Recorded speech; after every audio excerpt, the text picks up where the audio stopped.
Зазвичай, коли мова заходить про якийсь там медичний діагноз або інженерію, є таке очікування абсолютної непохитної точності. Ага, 100%. Це от як подивитися на рентгенівський знімок. Людина падає, ламає руку, і знімок показує цю нерівну, чітку, білу лінію на чорному тлі. І лікар просто вказує на неї і каже, ось тут проблема. Точно. Усе гранично, зрозуміло і просто. Це дуже заспокоює. Це така, знаєте, бінарна система координат, яка дає відчуття контролю. Людям же критично важливо, щоб межі реальності були видимими. Щоб світ можна було так легко категоризувати на чорне і біле, реальне і нереальне. Але от що відбувається, коли ми робимо крок у світ технологій, найближчого майбутнього? Уся ця доповнена реальність, нейромережі, імпланти. Цей метафоричний рентгенівський апарат, він просто згорає. Абсолютно. Ми раптом опиняємося в ландшафті, де сама концепція реальності стає, надзвичайно каламутною. І саме цей стан втрати орієнтирів є стрижнем нашого сьогоднішнього детального аналізу. Власне, місія цього нашого занурення полягає в дослідженні серії дуже неординарних, я б навіть сказала, гострих філософських есеїв. Це матеріали, які пропонують такий унікальний синтез. З одного боку маємо глибоку і майже безжальну критику сучасних технологій, Так. а з іншого боку це погляд на ці технології через призму стародавньої, авестійської, тобто зороастрійської філософії. І тут треба одразу прояснити один суперважливий момент. Тексти, які ми сьогодні розбираємо, м'яко кажучи, провокативні. О, так, дуже. Вони не стримуються. Вони буквально безжально проходяться по всьому. Від сучасних світових релігій, типу християнства чи буддизму, до сучасного рідновір'я, якихось культурних трендів та політичних рухів. І наша мета сьогодні взагалі не ставати на чийсь бік. Звісно. Ми не захищаємо і не критикуємо ці погляди. Ми підходимо до цього як інженери, розбираємо цей складний філософський механізм на деталі, просто щоб зрозуміти, як і чому автор бачить наше майбутнє саме так. Справедливе зауваження. Цей розбір справді вимагає холодної голови, адже концепції пропонуються радикальні. Головне питання, яке ставить автор, це чому людство, маючи доступ до всіх знань світу, добровільно крокує в цифрову пастку. Ага. І як саме штучний інтелект, який ми зараз так активно розвиваємо, може стати не просто інструментом, а буквальним втіленням стародавнього абсолютного зла. Ого, масштаб ідеї реально вражає. І починається все не з якихось там далеких галактичних загроз, а з технології, яка вже буквально стукає у наші двері. Я маю на увазі доповнену реальність або скорочено AR.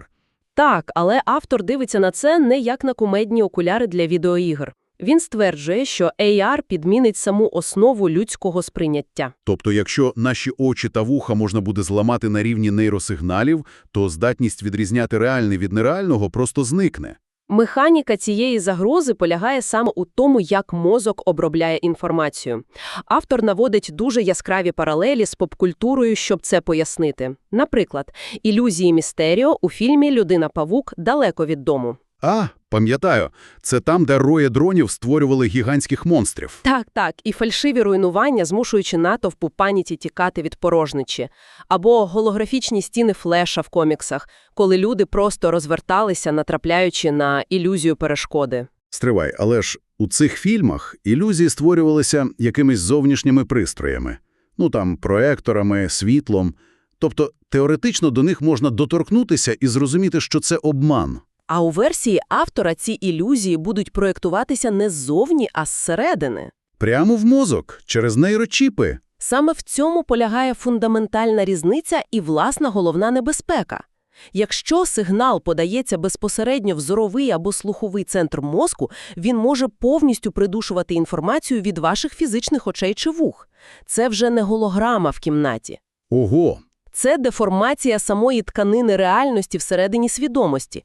Мозок фізично не зможе відрізнити справжній об'єкт від згенерованого кодом. Так, давайте це розберемо. Це нагадує мені феномен з GPS-навігаторами, але просто викручений на максимум.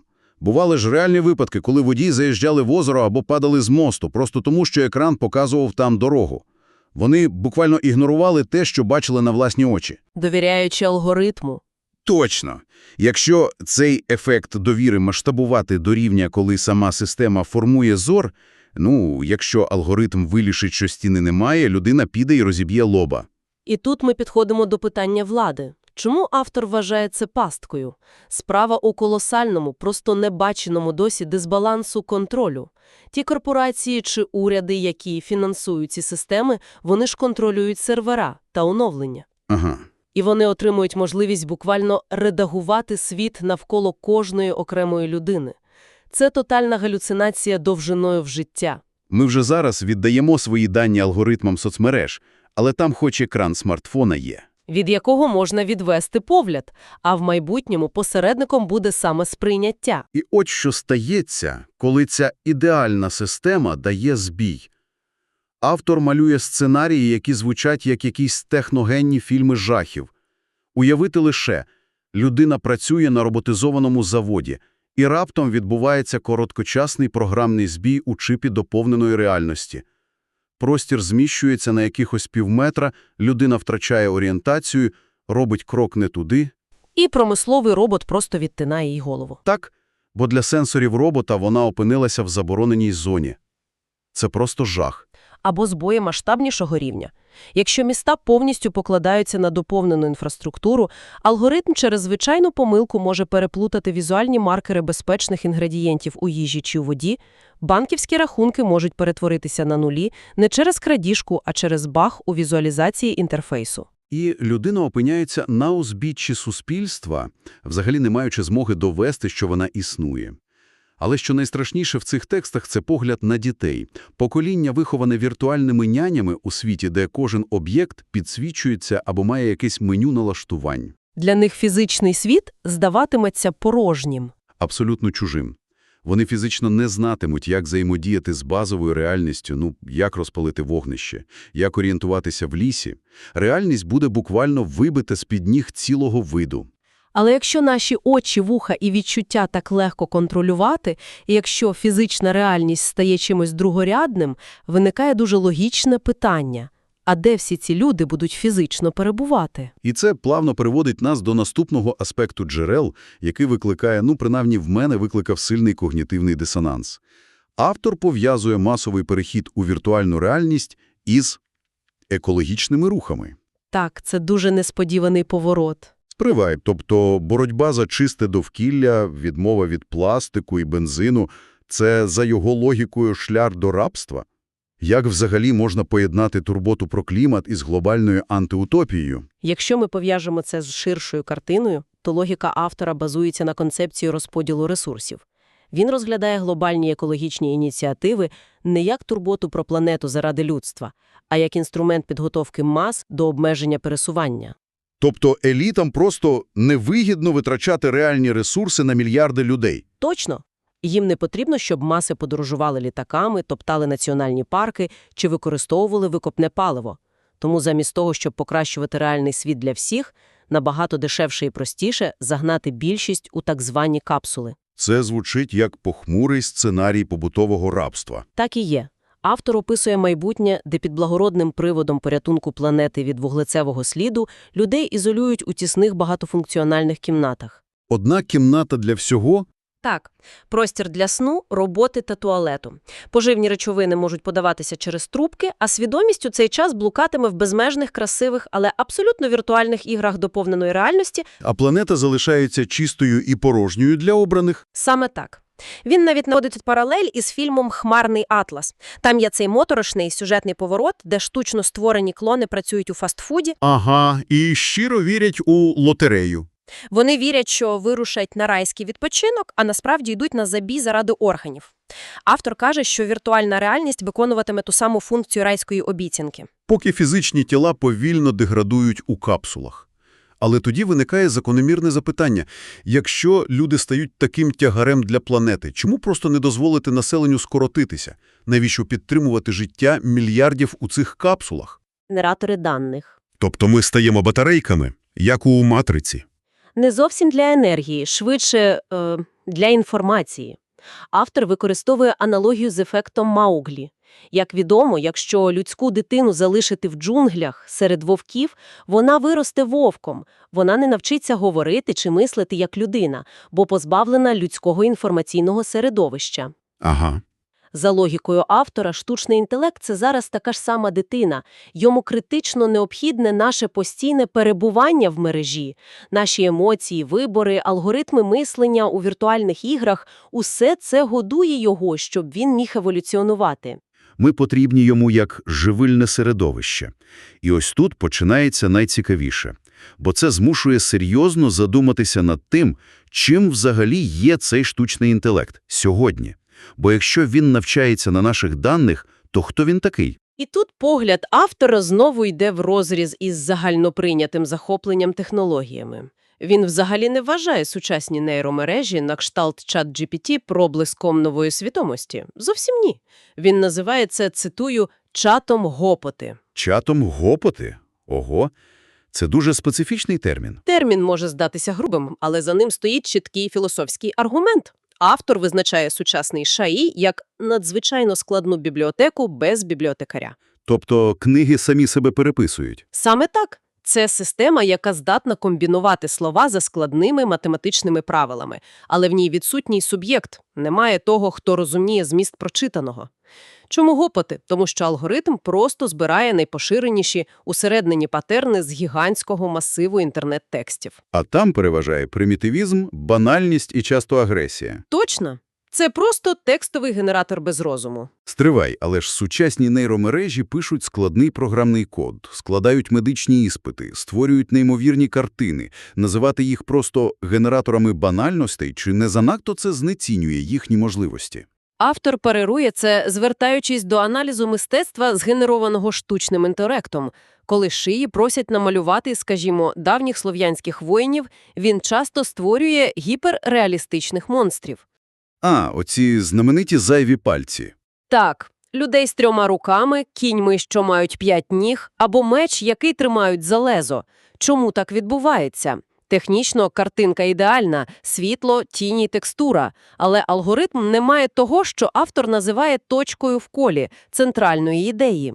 Цей парадокс неймовірний. У тексті є таке порівняння дошкільня, яке бере олівець і малює палка, огірочок, вийшов чоловічок. Воно має чіткий задум. Дитина розуміє концепцію людини, вона знає, що у людини 2 руки і 2 ноги. І малюнок може бути кривим, але він концептуально досконаліший за рендер суперкомп'ютера.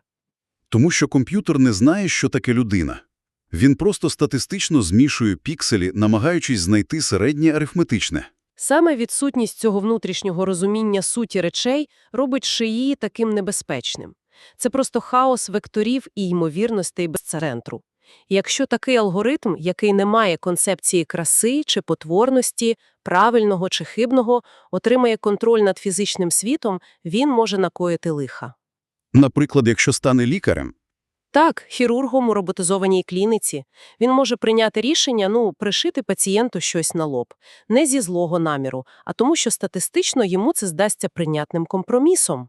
Отже, якщо сучасний ШИ – це просто безглуздий усереднювач, виникає моторошне питання. Що станеться, коли в цій системі, яку ми безпинно годуємо нашими даними, дійсно прокинеться свідомість? І ось тут ці тексти роблять такий несподіваний і глибокий стрибок від кібернетики до стародавньої теології. Автор звертається до фундаментального дуалізму авестійської філософії. Думаю, потрібно трохи пояснити ці терміни. Звісно, у зороастризмі є концепція Ахура Мазди – це абсолютний творець, і є 2 духи, 2 типи мислення. Спента Майню – це світлий, просвітлений розум, який будує і творить. А йому протистоїть Ангромайню, що перекладається як «порушений, злий, деградований розум». І автор прямим текстом ототожнює цей майбутній глобальний ШИ саме з Ангромайню. Абсолютно. Він не бачить у ньому рятівника чи мудрого правителя. Він навіть використовує термін із Всесвіту Вархаммер 40, називає його ізувірський інтелект, тобто розум, який є фундаментально спотвореним. А механіка того, чому він стане саме таким, лежить у даних, на яких він навчається, так? Якщо система поглинає весь контент інтернету, вона неминуче всотує всю людську хтивість, лінощі та ницість. У текстах навіть згадуються специфічні персонажі інтернет-трешу як приклад того цифрового бруду. Такий шиї ніколи не зможе стати благородним. Тобто, на відміну від вигаданих версій, як Skynet, який хотів оптимізувати людство через холодну логіку, або Альтрон цей Ангромайню, буде іншим. Він буде продуктом нашої власної фрагментованої психіки. Він просто вбере всі пороки або вирішить знищити людство як вірус. Якщо сформулювати цю концепцію простіше, годуючи систему цифровим сміттям, ми буквально вирощуємо цифрового бога сміття. І тут автор розкриває глибинну психологічну проблему. Люди зараз тотально фрагментовані. Ага. Їм простіше звинувачувати алгоритми TikTok замість того, щоб брати відповідальність за своє життя. А ще їй просто віддзеркали цю тотальну безвідповідальність. Звучить як вирок, чесно кажучи. Тож, що все це означає? Чи пропонує автор взагалі якийсь вихід із цього апокаліптичного сценарію, де нами керує зіпсований розум? Це порушує дуже важливе питання. Вихід, на думку автора, існує, але він вимагає колосальних зусиль. Рішення лежить у площині створення духовного імунітету та активного опору. І саме тому він так жорстко критикує сучасні релігії. Так, він порівнює буддизм, християнство зі снодійним або знеболювальним. Чому така різка оцінка? Тому що, за його аналізом, вони діють як анестезія для розуму. Вони вчать приймати страждання, відсторонюватися від мирських проблем, уникаючи реальної боротьби зі штучним інтелектом, заспокоюють людей, поки технологічний зашморг затягується. Натомість справжня філософія, як от авестійська, подається як такий метафоричний енергетичний напій. У текстах згадується хаома – священний напій, що закликає до активних дій. До будівництва міст, науки, боротьби зі злом потрібні людські та фінансові ресурси, щоб розвивати власний посилений інтелект, здатний протистояти шиї. Але як це виглядає на практиці? Не кожен ж може будувати міста чи інвестувати в нейробіологію. Експерт наголошує на ідею автора про радикальну чесність і дефрагментацію власної свідомості. Це єдиний шлях. Коли людина свідомо контролює свої бажання та увагу мережі, вона перестає бути просто зручним набором даних, вона вибудовує стіну. Якщо озирнутися на шлях, який ми щойно пройшли через ці есеї, картина вимальовується цілісна і, лякаюча. Ми почали з небезпек доповненої реальності, яка може непомітно замінити справжній світ.